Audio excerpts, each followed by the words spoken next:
Bonsoir les limiers du mardi, soyez les bienvenus. Alors avez-vous réussi à résoudre l'enquête de cette semaine? Je vous donne la réponse tout de suite après le générique.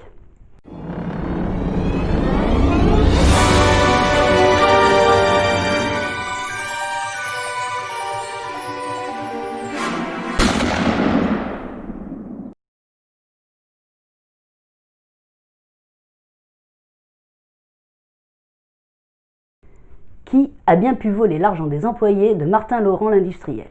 Pour cela, il fallait retenir certaines choses. Déjà, l'endroit où a eu lieu le vol. C'était dans un réduit, très difficile d'accès, avec une petite ouverture donc, et le coffre-fort était à une hauteur assez importante. Après, il fallait aussi retenir ce que je vous disais au début sur les protagonistes, c'est-à-dire que vous aviez le banquier qui était décrit, lui, comme un petit homme bavard et vif. Ensuite, vous aviez le professeur Pierre Arma qui était décrit comme quelqu'un de grand, sévère et froid. Puis il y avait Laura Dallawitch, la cantatrice et diva, qui avait des formes, on peut le dire, plutôt imposantes.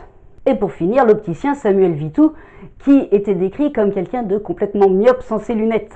Donc, parmi ces 4 joueurs, il y avait le voleur.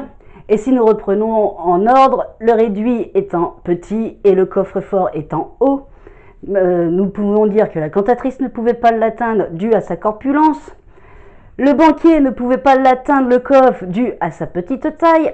L'opticien, lui, ne pouvait pas se rendre compte d'où se trouvait le coffre, vu qu'il avait oublié ses lunettes sur la table de jeu au moment où il était allé aux toilettes.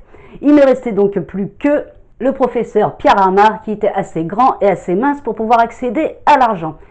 Le coupable est donc le professeur Pierre Arma. Voilà pour la solution de notre dernière enquête, j'espère qu'elle n'a pas été trop compliquée pour vos petites cellules grises. En attendant, n'hésitez pas à vous abonner en vous cliquant sur la petite photo en rond qui est juste à côté de moi. Et si vous avez envie de découvrir d'autres enquêtes, n'hésitez pas, juste en dessous, vous avez des vidéos qui vous sont proposées.